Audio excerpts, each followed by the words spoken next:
अभी ऑपरेशन सिंदूर खत्म नहीं हुआ और उसका जलवा आप पूरे भारतवर्ष में देख रहे होंगे। आज फिलहाल मैं आपको बताऊंगा कि बक्सर से हमारे साथ जुड़ेंगे विजय मिश्र, जो बीजेपी के कार्यरत नेता रह चुके हैं और काम आज भी करते रहते हैं।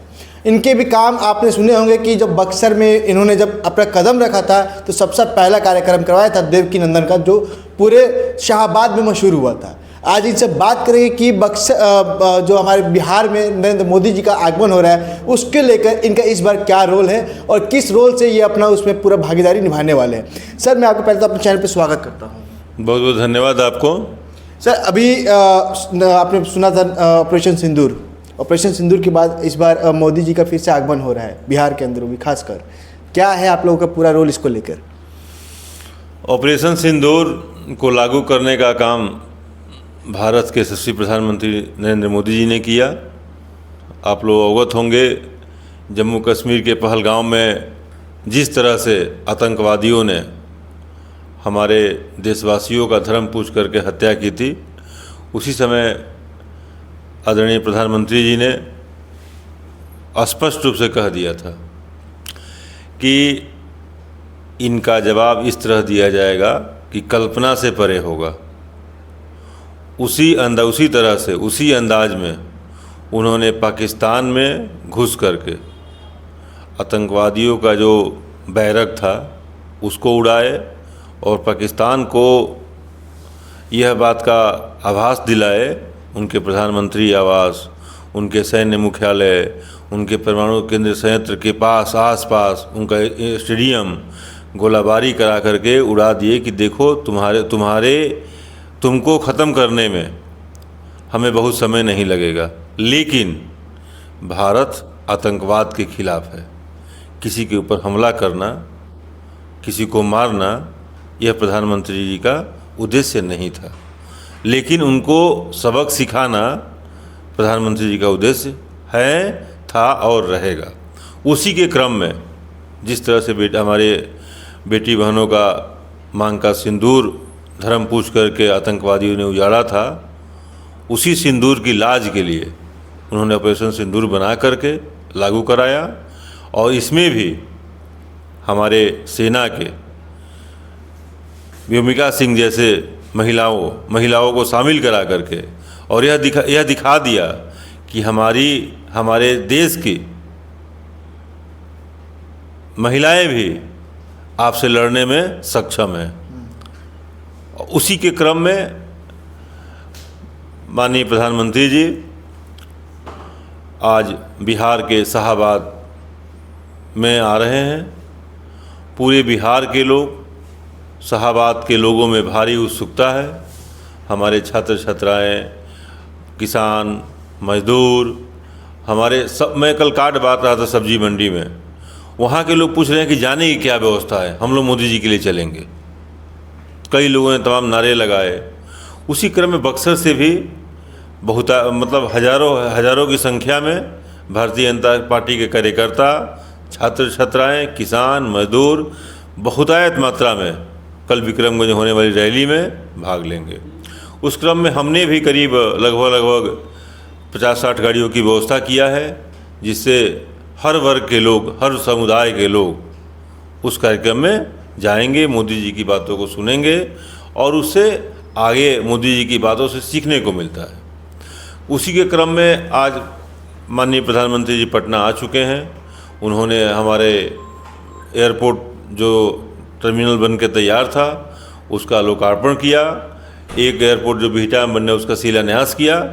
कल भी शाहबाद के प्रमुख गंगा नदी पे बक्सर में जो ब्रिज बन रहा है उसका शिलान्यास करेंगे। विक्रमगंज में जो NH बन रहा है उसका शिलान्यास करेंगे।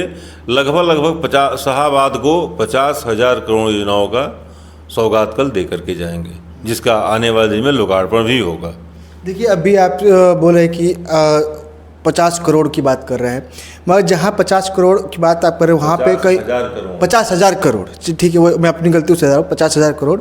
और वहीं पे मगर आज भी आम जनता जो है त्रस्त है, उनके लिए क्या सुविधा दी? रोड तो बन जा रहे हैं मगर आम जनता को आने जाने में आज भी दिक्कतों का बहुत सामना करना पड़ता है। आपको याद होगा तो आपको पटना जाने में एक पुल थी पूर्ववर्ती सरकारों में, कि पटना जाने में यह कोई किसी को, हम भी कई बार फंसे हैं, 10-10 12-12 घंटा लगा था।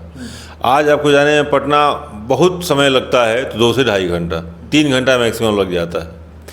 हमारे देश में इंफ्रास्ट्रक्चर की बिहार में कमी थी, उसको प्रधानमंत्री जी ने एक लक्ष्य बना करके कंटिन्यू उस पर सुधार कर रहे हैं, लगातार काम कर रहे हैं। इसके पहले की सरकारों ने नोचने का काम किया, खरोचने का काम किया, उस खरोच को भरने का काम करने में समय लगता है। पुरानी कहावत है, बनाने में समय लगता है, बिगाड़ने में देर नहीं लगती है।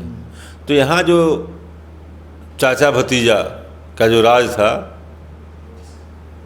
ठीक है, उसको सुधार करके हमारे माननीय मुख्यमंत्री जी को जब ज्ञान हुआ, माननीय मुख्यमंत्री जी जब इस समझ में आया कि अब यह गलत हो रहा है, उन्होंने एनडीए का दामन थामा और आज देखिए विकास की गंगा डबल इंजन की सरकार में लगातार बह रही है, लगातार काम हो रहा है। अभी आप देखे होंगे, याद होगा आपको कि अभी कुछ दिन पहले प्रगति यात्रा में माननीय मुख्यमंत्री जी आए थे।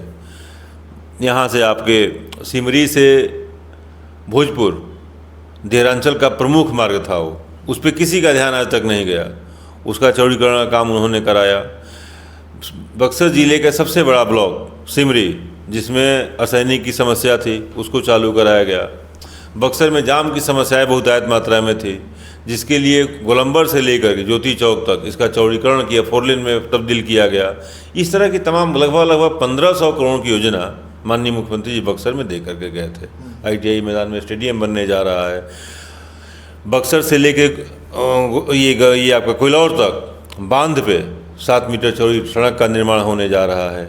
तो इन सब कार्यों में समय लगता है, और जो भारतीय जनता पार्टी हमारे देश के प्रधानमंत्री कहते हैं वो करके दिखाते हैं। उनके कथनी और करनी में और लोगों की तरह अंतर नहीं है। तब भी तो विपक्ष उनके ऊपर पूरा अपना नज़र गड़ाए हुए कि वो कुछ कर नहीं रहे हैं, बस आके यहाँ पे अपना भाषण देते और चले जाते हैं। विपक्ष के बाद कोई मुद्दा नहीं रह गया है। विपक्ष के पास वर्तमान में कोई मुद्दा ही नहीं है। पहले अपना परिवार तो लोग संभाल नहीं पा रहे हैं, सरकार और बिहार क्या संभालेंगे। एक पार्टी के राष्ट्रीय अध्यक्ष आए, हम लोगों ने देखा था बहुत पहले सर्कस में कि सर्कस का जो टीम लीडर होता था वो सिटी में तो शेर रुक जाता था, चलता था, बैठता था, उठता था। उसी तरह यहाँ का क्षेत्रीय विधायक जो कांग्रेस पार्टी से बिलोंग करते हैं कहते थे कि हम सिट्टी बजाएंगे तो 1.5 लाख लोग आ जाते हैं। आप मुन्ना तिवारी की बात करें यहाँ पे डायरेक्ट? सदर विधायक मुन्ना तिवारी, तो मुन्ना तिवारी की ही बात करूँगा। मुन्ना तिवारी ही विधायक है ना। सिट्टी बजाने पे 1.5 लाख लोग आ जाते हैं। उनके पार्टी के राष्ट्रीय अध्यक्ष आए, जबकि कांग्रेस पार्टी के 2 विधायक हैं और ईडी गठबंधन के 4 विधायक यहाँ पे हैं, लेकिन वो 200 लोगों की व्यवस्था नहीं कर पाए। मैं भारतीय जनता पार्टी का एक अदना सा कार्यकर्ता सनातन धर्म का एक कार्यक्रम कराया, जिसमें लगभग पर डे एवरेज प्रशासन ने बताया कि 50,000 पर डे लोग आए। तो इन लोगों की बातों का जवाब देना, इन लोगों की बातों को गंभीरता से लेना कहीं समझ में नहीं आता है। मगर वो कह रहे कि उनके सिटी की आप बात कर रहे हो, मगर उनसे जब हम लोगों ने बात किया तो सीधा कह रहे थे कि इतनी तपती गर्मी की वजह से लोग कोई पेड़ों के नीचे चले गए थे, कोई मतलब ब्रिज के नीचे चले गए थे, ऐसा उनका मानना है। और इस टाइम उनका कहना है उनके कार्यक्रम के बाद मैंने अपना कार्यक्रम कराया था। उनके कार्यक्रम ख़त्म होने के बाद हमने कार्यक्रम कराया था और रोड तक लोग आके बैठे हुए थे, रोड पे लाइन लगी हुई थी। शोभा यात्रा निकाला गया, दिन में 11 बजे निकाला गया, जिसमें लगभग 15,000 लोगों ने भाग लिया। सनातन धर्म यात्रा निकाली गई, 35 से 40 हज़ार लोग भाग लिए, पूरा शहर जाम रहा। तो कहने का मतलब है कि अब कहने के तो कुछ भी कह देंगे। वो कहते हैं कि 15,000 लोग खा लिए और 200 लोग कुर्सी पे बैठे। तो 15,000 लोग खा लिए और 200 लोग कुर्सी, एक कहीं से बात बनी है। उन्होंने वो जनता को समझ लिए हैं, वो क्या बोलते हैं उसको, जनता को उन्होंने एक तरह से मदारी टाइप के अपने आप को दिखाना चाहते हैं। कठपुतली कह सकते, कठपुतली समझ सकते हैं। जनता कठपुतली की सिट्टी बजाएंगे तुरंत लोग आके बैठ जाएंगे, यह संभव नहीं है और उनका दिन पूरा हो चुका है। कहीं ना कहीं जनता अब समझदार हो रही है कि अब सिटी वाले मानने वाले के पास नहीं जाना है, अब काम करने वाले के पास जाना है। बक्सर विधानसभा का दौरा आप करेंगे ना, तो कितने सड़कों बनवाए हैं 5 साल में, वो भी सरकार में रहे हैं। वो स्वतः समझ में आ जाएगा। उन्होंने एक बयान दिया था, ये क्या जासों से लेकर के और ये महरौली होते रोड जो निकल जाए, जासो रोड जो निकल रहा है कि वो स्वीकृत हो चुका है। फर्जी पे पत्र लगा करके उन्होंने कहा था कि मैं चुनाव नहीं लड़ूंगा। बोले कि वो स्वीकृत हो चुका है, मगर आज तक वो रोड बना नहीं है। आज भी वहाँ पे पानियों का जमावड़ा रहता है, लोगों को आने जाने परेशानियाँ होती है उस रोड वहीं पे आ रहा हूँ मैं। उन्होंने कहा था, एक वीडियो है मेरे पास भी, वीडियो है, समय आने पर दिखाऊंगा कि मैं चुनाव नहीं लड़ूंगा, मैं चुनाव नहीं लड़ूंगा। थोड़ी सी नैतिकता उनके अंदर होगी, थोड़ी सी नैतिकता होगी तो उनको इस्तीफा दे देना चाहिए। आज भी जासो गोलंबर वाली जो रोड उनके चलते स्वीकृत नहीं हो पाई। मैं फिर कह रहा हूँ कि वो बहुत बड़े झूठे हैं। क्या आपकी सरकार के आने के बाद वो रोड बन सकता है? बहुत जल्द उस रोड को स्वीकृत कर काम शुरू कराऊंगा। कब तक ये काम शुरू हो सकता है? क्योंकि आने जाने जो ये एक गोलंबर से कनेक्टेड रोड है। देखिए, ऐसा है कि सरकार में आंगणन बनता है, टेंडर निकलता है, टेंडर प्रक्रिया फाइनल होती है, लेकिन हमारी ही सरकार में संभव है, उनके बस का नहीं है। वो चुपचाप धीरे धीरे अपने वो पुनः गांव की तरफ वापसी की तैयारी में लगे हुए हैं, पैकिंग शुरू कर दिए हैं। एक तरफ विधानसभा चुनाव की भी तैयारियां चल रही है, लोग अपने नेता जो है जोरों शोरों पे लगे हुए हैं। आप क्या विधानसभा चुनाव के एक प्रत्याशी के रूप में उतरने वाले हैं मैदान में या नहीं? देखिए, भारतीय जनता पार्टी का एक सिपाही हूँ। भारतीय जनता का शीर्ष नेतृत्व, प्रदेश नेतृत्व यदि यह मौका देगा तो इस पर निश्चित रूप से चुनाव लड़ा जाएगा। पीछे हटने वालों में से मैं नहीं हूँ। वो तो आपने जो सनातन धर्म का भी जो परचम लहराया तो उससे ही पता लग रहा है। हमारी शुरू से आदत रही है, हमारी कथनी और करनी में अंतर नहीं होता है। हम तो कह के काम कराते हैं। अभी अब देरांचल में जाके पूछिए, लोग बताएंगे। हम कहते हैं और कह के काम करा देते हैं। यह साबित होगा। अभी आपको आने वाले चुनाव से पहले बक्सर से बनारस तक 200 कैपेसिटी का क्रूज हर हाल में चालू कराऊंगा। चुनाव से पहले, विधानसभा चुनाव से पहले बक्सर वासियों को बनारस से जोड़ने का काम शुरू हो जाएगा कि क्रूज से लोग बक्सर से बनारस जाएंगे। देखिए, सबसे बड़ी बात है, आप इस बात को ध्यान में रखिएगा। अगर ऐसा नहीं होता है तो आप डायरेक्ट सवाल भी कर सकते हैं क्या? बिल्कुल कर सकते हैं। आपसे अगर डायरेक्ट सवाल करना होता है आम जनता को, क्योंकि देखिए हर एक विधायक कहता है कि आप हमसे डायरेक्ट आके बात कर सकते हैं, आप ऐसे प्रत्याशी भी रहे हैं और आप जीत भी जाते हैं, तो क्या आम जनता आपसे डायरेक्ट आके बात कर सकता है? आम जनता के लिए सरल सुलभ हम उपलब्ध। हम सर्किट हाउस में कब्जा करके थोड़ी रहेंगे। हम तो जनता के बीच किसी न किसी पंचायत में जाके पड़े रहेंगे। आज भी देखिए पंचायत में पड़ा हूँ मैं। हम लोग राजनीति करते हैं, हमारे साथ दलालों की टीम नहीं घूमती है। जिसको बात करना है हमसे खुद मिलता है, खुद बात करता हूँ मैं। माध्यम मेरे पास नहीं है। विजय मिश्रा के पास आने के लिए किसी माध्यम की आवश्यकता नहीं है। और विजय मिश्रा भी उसी तरह से कार्यकर्ताओं के लिए, अधिकारियों के ऊपर लगाम लगा के काम कराता है। बक्सर में रहना है तो बक्सर की जनता का काम अधिकारियों को हर हाल में करना पड़ेगा। नहीं तो बक्सर चले जाए। अभी बक्सर की आप बात करें तो बक्सर की बात करते हैं। अभी आपने सुना होगा 6 दिन पहले नरसंहार होता है, उसमें प्रशासन कहीं ना कहीं ढील दिखाती है। क्या ये लगता है कि प्रशासन यहाँ पे डर रही है या कुछ अलग बात है? प्रशासन कहीं से नहीं डर रही है। प्रशासन अपने स्तर से लगातार उस पर कार्रवाई कर रही है और आगे भी कार्रवाई करेगी। प्रशासन उस पर कार्रवाई मजबूत और कठोर कार्रवाई उस पर करेगी। पप्पू यादव आगे कहते हैं कि यहाँ पे प्रशासन का रोल अलग हो रहा है, और पप्पू यादव भी कहते हैं कि जो आरजेडी के जो कर्ता धर्ता हैं लालू प्रसाद यादव, वो यहाँ पे अपना एक यादव का रोल निभा रहे हैं कि यादव रहेगा तो उसको सहयोग किया जाएगा, नहीं तो नहीं किया जाएगा। पप्पू यादव की बात आप कह रहे हैं। पप्पू यादव डपोर संघ है, जो दिखते हैं वो है नहीं। पप्पू यादव डपोर संघ समझते हैं ना, वहीं पप्पू यादव डपोर संघ है। जो कहते हैं वो करते नहीं हैं। वो बिगाड़ना जानते हैं, बनाना नहीं जानते हैं। वो भी कभी इन्हीं भतीजों की टीम में थे, उनको अलग कर दिया गया। उस दिन क्यों नहीं सवाल उठाए?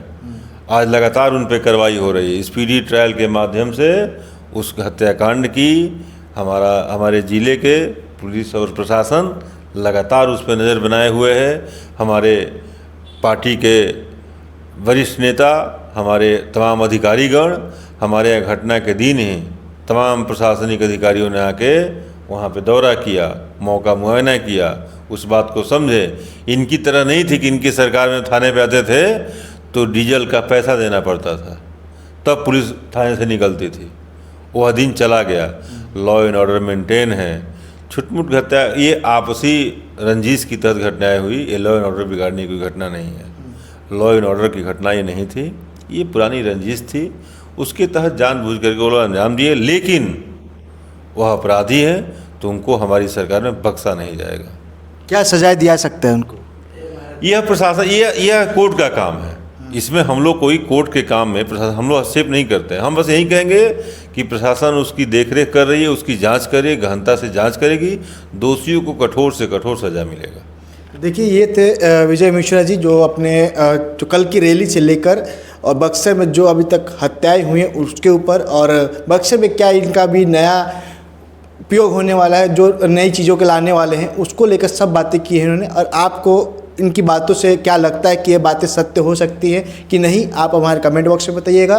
और साथ ही मैं आपको बता दूं कि आने वाला विधानसभा चुनाव के हर एक पहलू पर हमारा पूरा नज़र रहेगा। इसके लिए आप हमारे चैनल के साथ जुड़े रहिए, साथ में हमारे चैनल को सब्सक्राइब कर लीजिएगा। फिलहाल इस खबर में इतना ही। तमाम खबरों के लिए जनसंचार भारत को देखते रहे। धन्यवाद।